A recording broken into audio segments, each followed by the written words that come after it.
नमस्कार, मी मनीषा. आजच्या नवीन व्हिडिओमध्ये मी तुम्हा सगळ्यांचे स्वागत करते. तर आज आपण अतिशय पौष्टिक असं आणि भरपूर कॅल्शियमयुक्त असं गाईच्या कच्च्या दुधाचं खरवस बनवणार आहोत. तर ते खरवस मी कसं बनवते ते तुम्हाला दाखवते.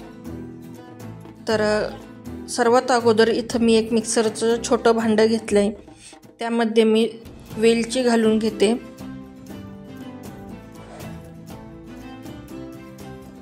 आणि थोडीशी साखर घालून हे मी मिक्सरला बारीक करून घेते, म्हणजे वेलची आणि साखर चांगली अशी बारीक होईल.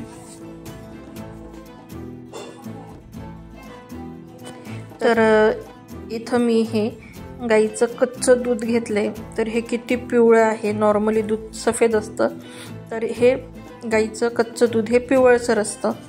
तर याच्यामध्ये बहुतेक कचरा असतो. तर आपल्याला हे दूध सगळ्यात अगोदर गाळून घ्यायचे, म्हणजे त्याच्यातला जो कचरा वगैरे असतो तर तो निघून जाईल. तर इथं मी हे सगळं दूध अगोदर चांगलं गाळणीने गाळून घेते. तर बघू शकता किटलीत पण जरा कचरा आहे आणि गाळणीत पण कचरा निघालाय. तर आता दुधामध्ये मी आपण जी वेलची वाटून घेतली होती साखर घालून, तर साखर आणि वेलचीचं हे मिश्रण आहे. तर हे मी दुधामध्ये घालून घेते आणि आपल्याला याला चांगलं असं साखर वितळेपर्यंत त्याला मिक्स करायचे. तर इथं साखर तुमच्या आवडीप्रमाणे तुम्ही घालू शकता, कारण काहींना जास्त गोड आवडतं, काहींना फिक्कं आवडतं. तर तुमच्या आवडीप्रमाणे तुम्ही याच्यामध्ये साखर घालू शकता. आणि दुधाला पण थोडंसं अगोदरचं गोडवा असतोच, तर तुमच्या आवडीप्रमाणे इथं तुम्ही साखर घालू शकता. तर आता मी इथं दुधामध्ये साखर आणि वेलची जी वाटून घेतली होती तर ती मी इथं घालून घेते आणि ती साखर चांगली मिक्स करून पूर्ण वितळेपर्यंत याला चांगलं मी आता मिक्स करून घेते. तर आपली जी साखर आहे ती दुधामध्ये चांगली मिक्स झाली आहे. तर आता इथं मी कुकरची 2 भांडी घेतलीत. तर ह्या कुकरच्या भांड्यामध्ये आता जे साखर आणि दूध मिक्स करून घेतले तर ते मी या कुकरच्या भांड्यामध्ये घालून घेते. अशा पद्धतीने मी दोन्ही भांड्यांमध्ये जे दूध आहे तर ते दूध मी घालून घेतलंय. इथं गॅसवर मी एक कुकर ठेवलाय. त्याच्यामध्ये थोडंसं आता मी पाणी घालून घेते.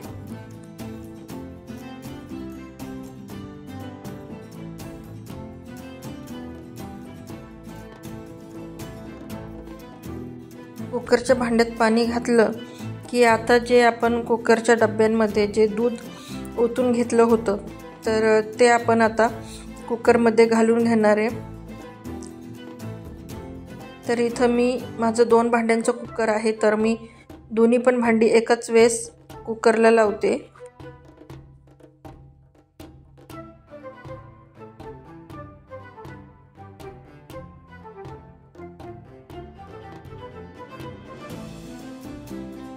तर आता मी दोन्ही पण भांडी इथं कुकरला लावलीत आणि कुकरला झाकण लावून याच्या आपल्याला 3 शिट्ट्या काढून घ्यायच्यात.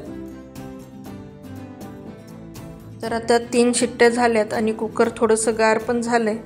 तर आता बघूयात आपल्या दुधाच्या वड्या म्हणजेच खरवस कसं झालंय ते.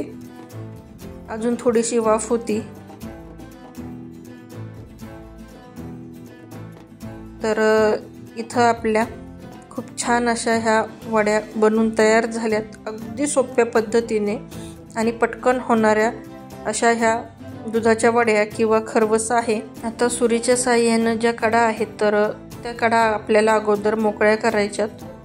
तर इथं मी सगळ्या कडा मोकळ्या करून घेतल्या आणि सुरीच्या साहाय्यानेच त्याला अशा उभ्या चिरा देऊन त्याचे असे काप करून घेतलेत.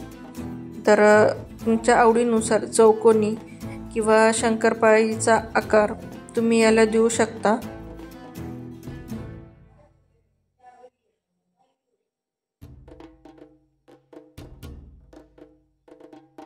तर इथं मी सगळ्या वड्या अशा कापून घेतल्यात. तर आता एक वडी मी तुम्हाला काढून दाखवते. तर इथं खूप छान अशा आपल्या वड्या बनवून तयार झाल्यात. अजूनही वड्या खूप गरम आहेत. तर आता ह्या सगळ्या वड्या मी एका ताटामध्ये काढून घेते.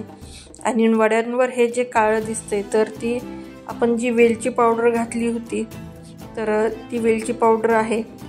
तर वड्या गरम असल्यामुळे मी चमच्याच्या सहाय्यानं ह्या सगळ्या वड्या आता काढून घेते.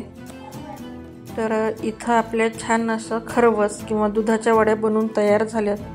तर तुमच्याकडं याला काय बोलतात हे मला कमेंट करून नक्की सांगा. आणि जर माझ्या चॅनलला सबस्क्राईब केलं नसेल तर माझ्या चॅनलला नक्की सबस्क्राईब करा.